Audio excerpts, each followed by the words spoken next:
ఈ పుస్తకం కరుణాకర్ సొంతం ఇది. దాంట్లో చిత్తుప్రతి తర్వాత నేను చాలా ప్రతి అంశం దగ్గర నా ఏలు పెట్టుంచాను. ఇక్కడ ఇది సరి చేసుకో, ఇక్కడ ఇది సరి చేసుకో అని. భావాలు ఒక్కటి కూడా నేను పెట్టలేదు. భావం తీసేయమని నేను చెప్పలేదు. నీ ఇష్టం ఉంచుకుంటే ఉంచుకో, లేకపోతే తీసేసుకో. కానీ నువ్వు ప్రకటించిన ప్రతి భావానికి ఎవిడెన్స్ ఇవ్వు బైబిల్లో నుంచి.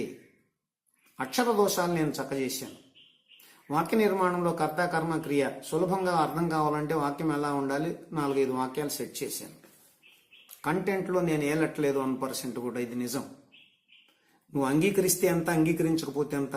నీకు తెలియకుండానే తెగ జ్ఞానంలో ఫోజు పెట్టే మంద మీరు. మీ మాటకి మాకు చిత్తు కాగితంతో విలువ లేదు. నా పాయింట్ అంతా ఒకటే. విషయం మీద మాట్లాడదాము. ఇక్కడికి నువ్వు రాగలవో లేదో తెలుసుకో. మళ్ళా ఒక ఎపిసోడ్ పెడతావు. నీకు వ్యసనం అది. నీ పక్క ఒక మంది ఉన్నారు, జై కొడతా ఉంటారు. నువ్వు బూతులు తిట్టినా జై కొడతా ఉంటారు, నువ్వు తిట్టినా జై కొడతారు.